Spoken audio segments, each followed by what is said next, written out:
The ambassador's laughter echoed through the crystalline chamber of the Galactic Council. Commander Jake Morrison stood at the podium, his jaw tight as the alien delegates mocked Earth's proposal for equal representation. "Your species requests a seat among us?" High Chancellor Vexthor clicked his mandibles in amusement. "You've barely mastered faster-than-light travel. Your weapons are primitive. Your fleet numbers are laughable." Jake's hands clenched behind his back. "We've contributed more resources to the Outer Rim defense than any 3-member species combined." "Resources we could easily replace," said Counselor Zaralyn, her 4 eyes gleaming with condescension. "Humanity is useful, yes, like a tool. But tools don't sit at the table with those who wield them." The chamber erupted in alien chittering and warbles that Jake had learned to recognize as approval. 53 species, each with centuries or millennia of spacefaring history, each looking down at the upstart humans who'd only left their solar system 40 years ago. "We propose humanity remains in its current status," Vexthor announced. "Provisional members, tribute paying. Fleet restrictions maintained at current levels. No veto power, no seat." Jake took a slow breath. "I see." Then Earth withdraws its petition. Wise decision, human. "We also withdraw our resource commitments, our trade agreements, and our defensive pacts." The laughter died. Vexthor leaned forward on his hovering platform. "You cannot be serious. Your economy depends on galactic trade routes." "Does it?" Jake allowed himself a small smile. "Or have you forgotten that 70% of the medical supplies used across Council space come from Earth? That our agricultural techniques feed 800 colony worlds? That our engineers designed the quantum networks you're using right now to communicate across this very chamber?" Zara Lynn's voice turned sharp. "Threats will not improve your position. Not a threat. A farewell." Jake touched the communicator on his wrist. "Captain, execute protocol homeward." "Executed, sir," came the reply. Vexthor's face darkened. "What have you done?" "Every human ship, every human station, every human colony is going dark. We're going home. You want to keep us as second-class participants? You can do it without us entirely. The Council will respond with force if necessary," Vexthor warned. Jake walked toward the exit.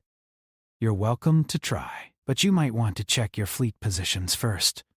He left the chamber as chaos erupted behind him. Alien voices rose in angry discord, demanding explanations, calling for military responses, shouting orders to their subordinates. 3 hours later, those orders would go unanswered. 6 hours later, every Council fleet commander would report the same impossible thing. The humans were gone. All of them. Every ship, every station, every trace. Vanished from known space as if they'd never existed. And with them went the infrastructure that held the Council's 1,000 worlds together.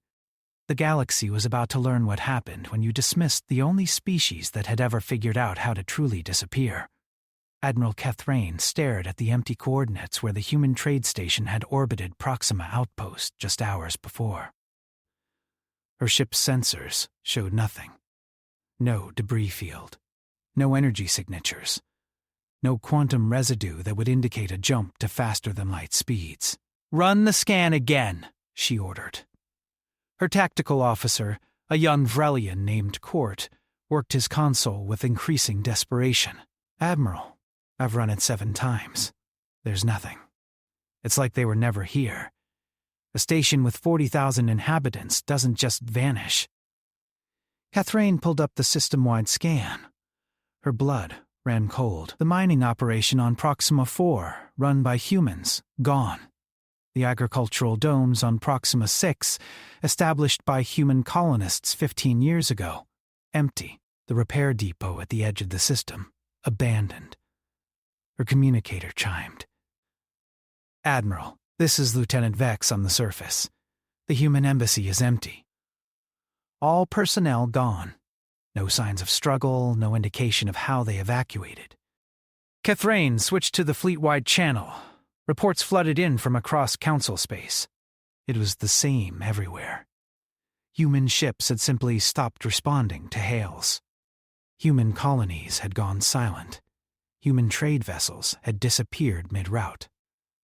On the council homeworld of Nexus Prime, High Chancellor Vexthor convened an emergency session.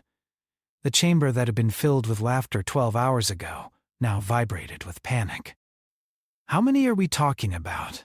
demanded Councillor Brektar, his scales flushed dark with agitation. Defense Coordinator Charlene pulled up the holographic display. Current estimates suggest approximately 18 million humans scattered across council space. As of 2 hours ago, we cannot locate a single one. "Impossible," Zaralin insisted. "We have tracking systems, monitoring stations, customs checkpoints." "They can't all have just left. They did more than leave," Charlene said grimly. "They took their infrastructure with them. The medical synthesis plant on Helix Station, dismantled. The quantum relay network they built for us, offline. The agricultural processing centers, stripped clean."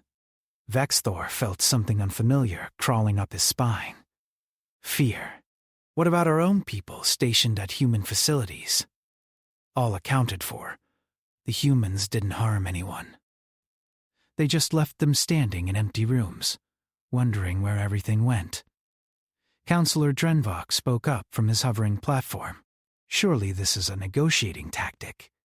They'll make demands, we'll reach a compromise." "They've made no demands," Charlene replied. "No communications at all. Earth's diplomatic channels are broadcasting a single message on repeat. Humanity thanks the Council for the opportunity to serve. We have concluded our business and returned home. Do not follow." "Do not follow?" Brektar laughed harshly. "We're the Galactic Council. We don't take orders from primitives." "Then perhaps you can explain this." Charlene changed the display. It showed a sector of space near the galactic rim, previously patrolled by a joint fleet including human vessels. This was the Kryn Nebula defense line. 3 days ago, we had 200 ships holding back the Void Seekers. Now we have 97. The humans took their ships and left. The Void Seekers broke through 4 hours ago. 7 colony worlds are now under attack. The chamber fell silent. "How long until we can reinforce that sector?" Vexthor asked quietly. "With our current fleet positions?" 3 weeks. The colonies will fall long before then. Redirect forces from other sectors. Charlene's expression was grim. "That's the problem, Chancellor. The humans weren't just supplementing our forces. They were filling critical gaps we didn't realize existed. They volunteered for the dangerous positions, the unpopular postings, the supply runs nobody else wanted. Pull forces from other sectors, and we create new gaps. So we're suddenly vulnerable because a bunch of newcomers decided to throw a tantrum?" Zaralin's voice dripped with contempt. "Counselor, with respect, this wasn't a tantrum." Charlene pulled up another display. "This was planned, meticulously. Look at the timeline. Every human vessel began moving toward evacuation points simultaneously, across 70,000 light-years of space. They synchronized their departure down to the minute. That level of coordination suggests they'd been preparing this for months, maybe years, while smiling and serving us," Court muttered. Admiral Kethrain was studying her own tactical display when something caught her eye. She pulled up the data from the past 6 months, human ship movements, supply requisitions, personnel transfers. She ran the pattern recognition algorithm and felt her stomach drop. They'd been gathering, slowly, carefully, so slowly that nobody noticed. Human ships that were supposedly decommissioned, actually repositioned. Human personnel taking leave, actually regrouping. Resources marked as routine supplies, actually stockpiling. They've been planning this since before they even submitted their petition, she whispered. On Earth, in the secure command center buried beneath the Rocky Mountains, Jake Morrison watched the feeds from across Council space. Beside him, Admiral Lisa Crawford smiled. The Kryn sector just fell, she reported. Council forces are in full retreat. Colony worlds are screaming for help that won't arrive in time. Any response from the Council? Nothing yet. They're still trying to figure out what happened. Jake nodded. They laughed at us, called us tools. Time to show them what happens when the tools walk away. Crawford pulled up a star map showing human positions. Ships that the Council thought were scattered and weak now revealed themselves as a coordinated armada, hidden in deep space, waiting. Phase 2? She asked. Not yet. Let them feel the absence first. Let them understand what they lost. Across the galaxy, the Council was beginning to understand, and they were beginning to be afraid. The crisis deepened over the next 72 hours. On Telos Prime, a manufacturing world with 2 billion inhabitants, the water purification systems began failing. The systems were human-designed, maintained by human engineers who were now gone. Local technicians stared at incomprehensible schematics, unable to replicate the elegant solutions humanity had implemented. On the medical station orbiting Sanctuary, Dr. Velvrix watched helplessly as his supply of regeneration serum dwindled. The serum, synthesized using a human-developed process from Earth-native bacteria, couldn't be replicated. His patients, recovering from a devastating plague that had swept through the sector, would die without it. In the Amber Corridor, a vital trade route connecting the inner and outer Council territories, merchant vessels drifted in confusion. The quantum navigation beacons that guided ships through the treacherous gravitational anomalies were offline. Those beacons had been installed and maintained by human technical crews. Without them, the journey that took 3 days now took 3 weeks, if ships survived the crossing at all. High Chancellor Vexthor stood in his private office, staring at the casualty reports. Not from war, from absence.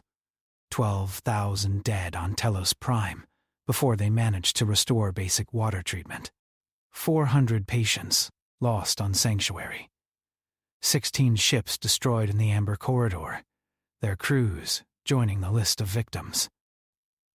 They're killing us without firing a shot, he said to Councillor Zarlin, who'd been summoned to his office. Then we force them back, she replied. Send the fleet to Earth. Make them understand that you don't defy the Council. And what do we do when we get there? Conquer them? We need them, Zara. We need their expertise, their systems, their knowledge. You can't force people to give those things at gunpoint. Zarlin's eyes narrowed. You're suggesting we capitulate. I'm suggesting we made a mistake. Before she could respond, Defense Coordinator Shaleen burst into the office. Chancellor, we have a situation. The Human Communication Network just came online. Vexthor's heart raced. They're making contact? Not with us. With each other. Our signals intelligence is picking up massive amounts of encrypted traffic between points in deep space. We can't crack the encryption, but the volume suggests fleet coordination. How large a fleet? Zaralin demanded. Shaleen's expression was troubled. That's what concerns me. We're tracking transmission nodes from 347 distinct locations in regions we classified as empty space.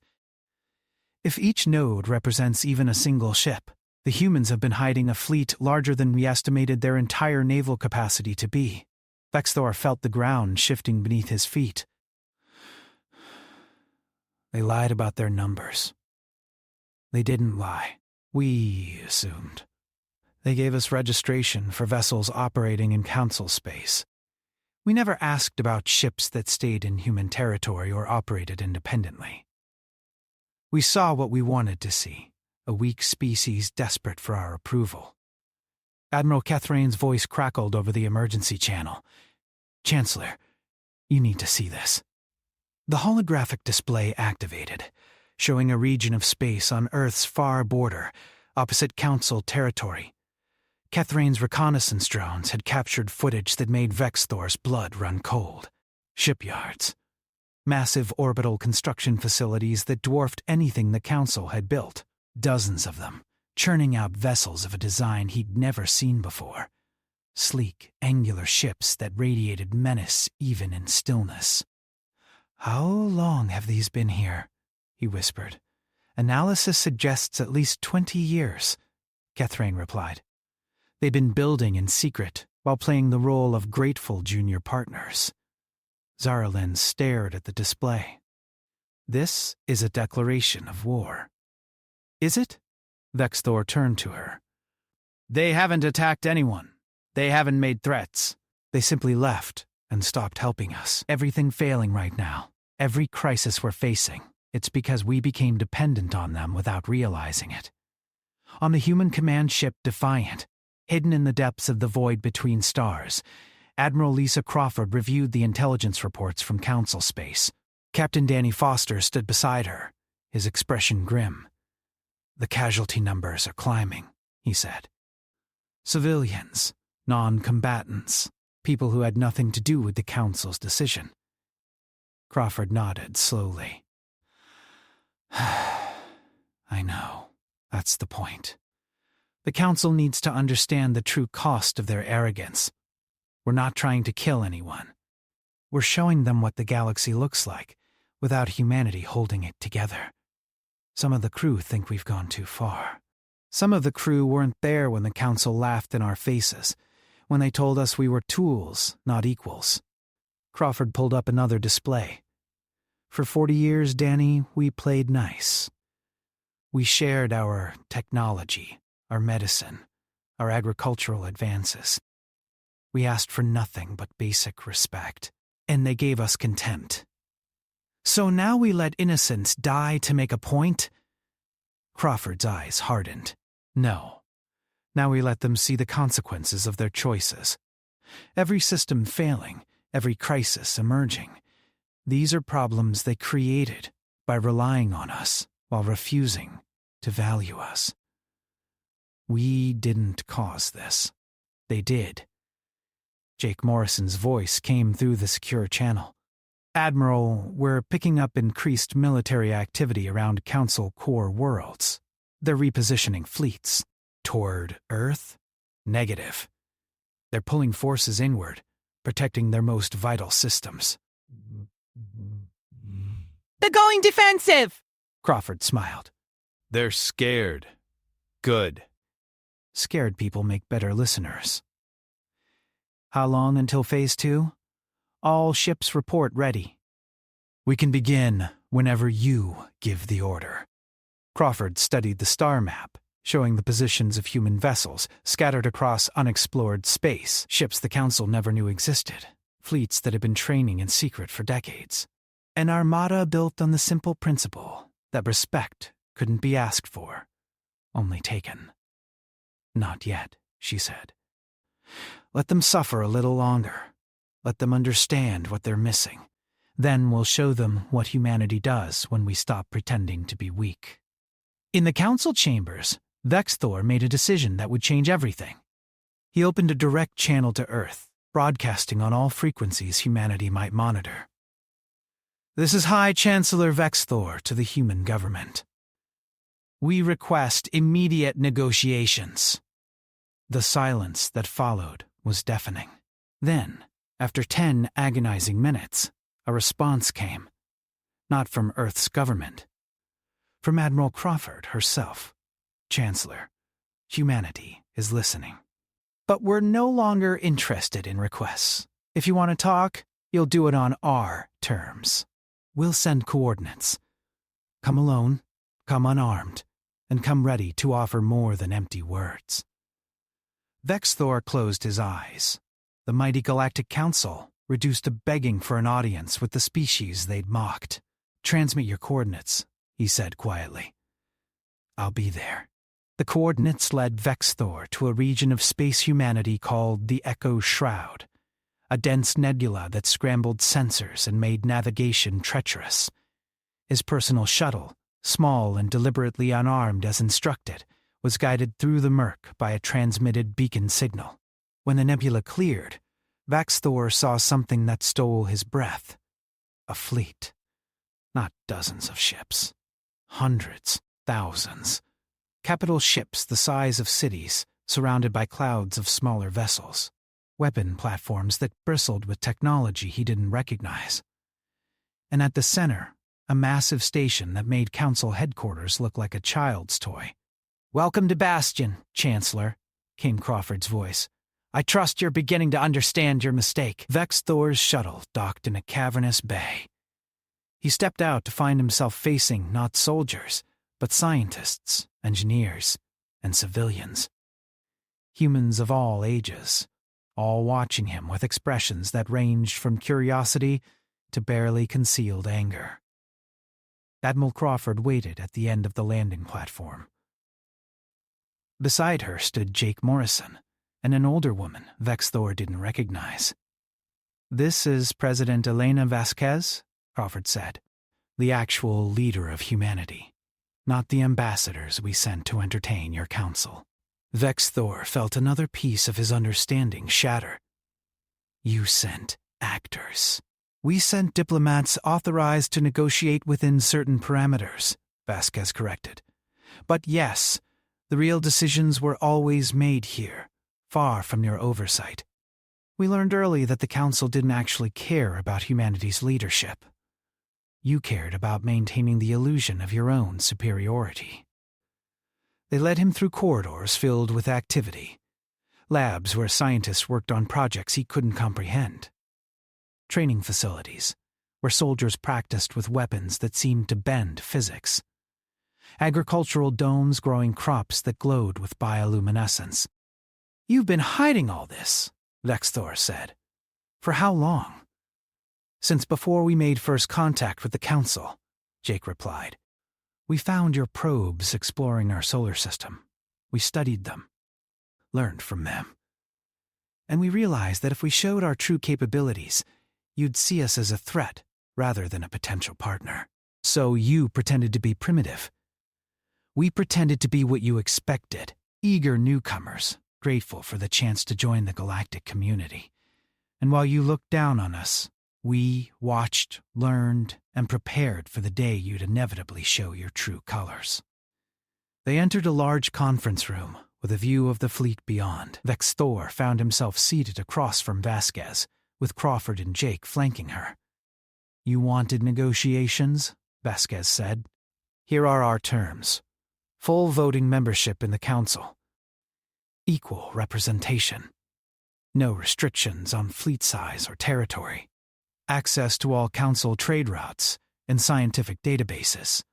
And reparations for the 40 years we spent serving you as second-class members." Vexthor's pride flared. "The Council will never agree to reparations." "Then the Council will continue to fall apart," Crawford said coldly. "Every day you refuse, more of your systems fail. More of your people die. The Void Seekers push deeper into your territory. Your economy collapses further. How long do you think you can hold out? You're willing to let innocents suffer for your pride?" Jake leaned forward. "Chancellor, with respect, we're not the ones letting innocents suffer. We offered to help. We offered to be partners. You chose to treat us like servants. Now you're experiencing the galaxy we've been warning you about for years. A galaxy where threats don't wait for you to solve your internal politics." Vexthor was silent for a long moment. Then he said, "Show me. Show me what you're really capable of." Vasquez nodded to Crawford, who activated a holographic display. It showed the Kryn Nebula, where the Void Seekers had broken through. "We've been monitoring the situation," Crawford said. The Void Seekers have taken 7 colony worlds. They'll reach the populated core systems in approximately 6 days. Your forces can't stop them. And you can? Crawford smiled. Watch. The display shifted to real-time feeds. Human ships, sleek and deadly, emerged from faster than light at the edge of the Kryn Nebula. The Void Seeker fleet, confident in their superiority, moved to engage. What followed was a masterclass in warfare that made Vex Thor's military experience look like primitive skirmishing. Human ships moved in perfect coordination, their weapons tearing through Void Seeker armor like it was paper. They used tactics Vex Thor had never seen, exploiting weaknesses he didn't know existed. In 17 minutes, the Void Seeker fleet was destroyed. Every ship. Not a single human vessel was lost. How? Vex Thor whispered. We've been fighting the Void Seekers for 15 years, Jake said, in the regions beyond Council space where you never bothered to look. We know their tactics, their technology, their weaknesses. We've been protecting the galaxy's back door while you focused on your politics. Vasquez stood. Chancellor, the Council can continue to dismiss us, continue to treat us as inferiors. But understand this. Humanity doesn't need you. We never did. We chose to participate because we believe in the idea of a galactic community. But that only works if it's built on mutual respect. The Council will see this as a threat, Vex Thor said. This display of force, this hidden fleet. They'll demand we take action against you. Let them try, Crawford replied. But before they do, you might want to share some information with them. Another display activated, showing survey data from human exploration missions, territories far beyond Council space, resources, habitable worlds, technologies discovered in ancient ruins. All things humanity had found while the Council sat comfortable in their established territories. We've been exploring while you've been stagnating, Vasquez said. We've made discoveries that could revolutionize every aspect of galactic civilization. New forms of energy, medical treatments that could extend lifespans by centuries, agricultural techniques that could end hunger across 1,000 worlds. We're willing to share all of it, but only as equals. Vex Thor looked at the data, understanding the full scope of what humanity was offering and what they were threatening to keep to themselves. I can bring this to the Council, he said slowly, but I can't guarantee they'll agree. Then let me make this easier, Vasquez replied. We're not asking for permission anymore, Chancellor. We're informing you of the new reality. Humanity is claiming equal status in the galactic community. The Council can acknowledge this and benefit from our partnership, or they can refuse and watch their civilization crumble while we build something better. You're giving us an ultimatum. We're giving you a choice. The same choice you gave us 40 years ago when we first asked to join. The difference is, we're not desperate newcomers anymore. We're the future. The only question is whether the Council wants to be part of that future. Vex Thor stood slowly, his mind racing through the implications. I need time. You have 24 hours, Crawford said. After that, we begin the next phase of our plans. And, Chancellor, you won't like what that entails. The Emergency Council session was the most chaotic in 500 years of galactic governance. Vex Thor stood before the assembled delegates, presenting everything he'd witnessed at Bastion. The holographic displays showed human fleet strength, technological capabilities, and the resources they discovered beyond Council space. They've been playing us for fools, Councillor Brektar roared. This is grounds for immediate military action. With what forces? Admiral Kethrane asked bitterly. In case you haven't noticed, half our fleet is tied up trying to hold territory the humans used to help us defend. The other half couldn't match what I saw in those recordings. Zaralin's voice cut through the chaos. So we surrender? We let these upstarts dictate terms to civilizations that have existed for millennia. Pride is a luxury we can't afford right now, Vexthor replied. Look at the casualty reports. Look at the economic data. We're hemorrhaging resources, losing territory, watching our citizens die. And for what? Because we can't admit we were wrong? The humans orchestrated this, Zarlin insisted. They created this dependency deliberately. No, said Counselor Drenvok quietly. Everyone turned to the elderly diplomat. We created this dependency. The humans offered help, and we took it gladly because it was easier than doing the work ourselves. They volunteered for the difficult assignments, and we let them because we thought it beneath us. We built a house on foundations we didn't own, and now we're surprised it's collapsing.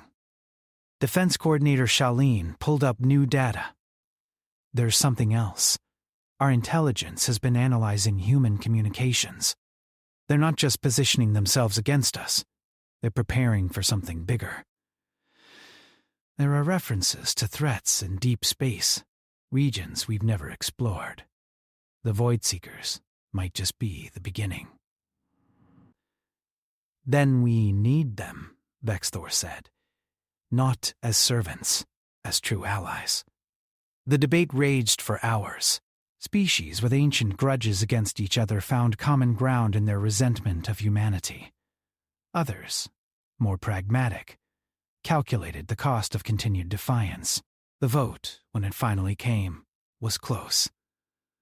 27 in favor of accepting human terms, 26 against. Vexthor closed his eyes in relief. Transmit our acceptance to the human leadership.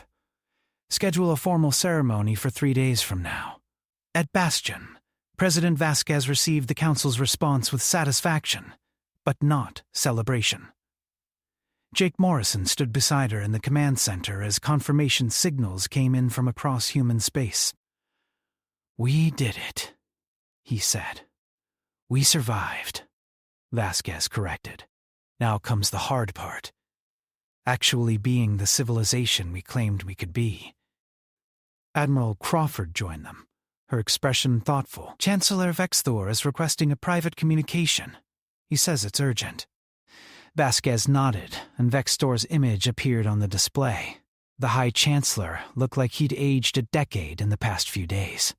President Vasquez, congratulations on your victory, he said, though there was no bitterness in his voice, only weariness.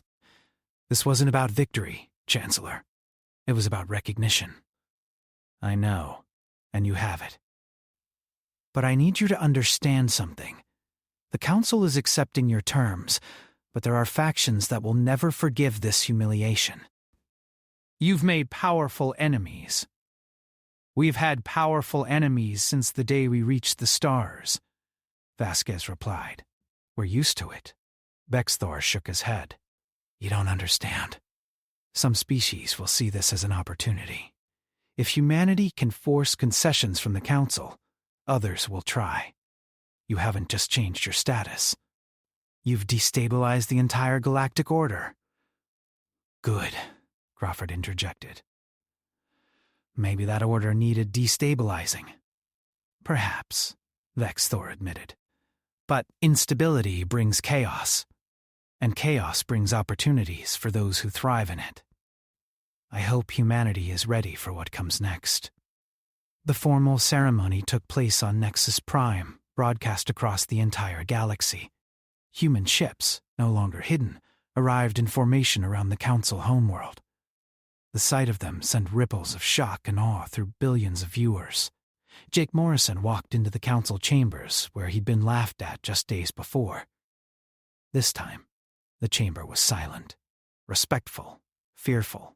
President Vasquez stood at the podium where Jake had stood before. Members of the Galactic Council, humanity thanks you for this recognition.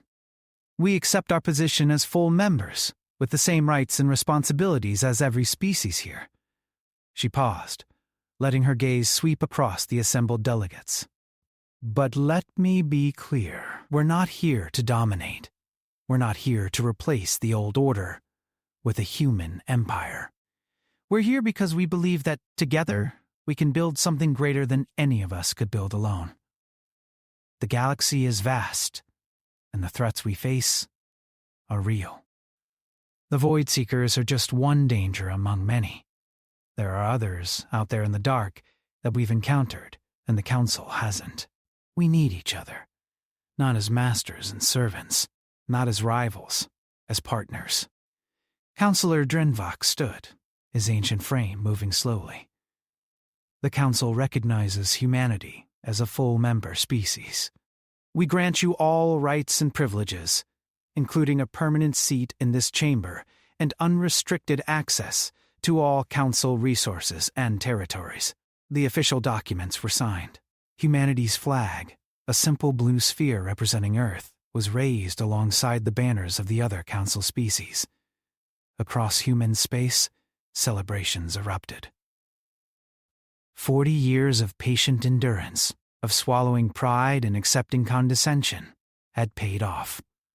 Humanity had claimed its place among the stars, but in the command center of Bastion, Admiral Crawford watched the celebrations with a more measured expression. She pulled up a classified display showing deep space sensor readings, anomalies in the void beyond known space, signals that matched nothing in any database. "Captain Foster, how long until our deep space observation posts are fully operational?" she asked. 6 months, Admiral." "Why?" Crawford pointed to the anomalies. "Because whatever's out there, whatever the Void Seekers were running from, it's getting closer. And when it arrives, the galaxy is going to need humanity to be more than just another Council member. What will we need to be?" Crawford smiled grimly. "The thing we've always been. Survivors. Innovators. The species that looks at impossible odds and figures out how to win anyway." On Earth, in a small apartment in New York, an old woman named Betty Chen watched the ceremony on her television. She'd been among the first humans to leave the solar system, part of the early exploration missions that had discovered the Council. She'd seen humanity dismissed, underestimated, and overlooked for 4 decades. Now she watched as her grandson, Jake Morrison, stood in the Council chambers as an equal. Tears streamed down her weathered face. The Council had laughed at Earth. They'd woken to find humanity's fleets gone. But now those fleets had returned, and with them came a new era. An era where humanity would no longer beg for respect. An era where the galaxy would learn that the greatest mistake you could make was underestimating the species that had clawed its way up from a single planet to reshape the stars. The future was unwritten. The challenges ahead were vast. But humanity had proven something essential. They weren't just survivors in someone else's galaxy. They were architects of their own destiny. And that destiny was just beginning.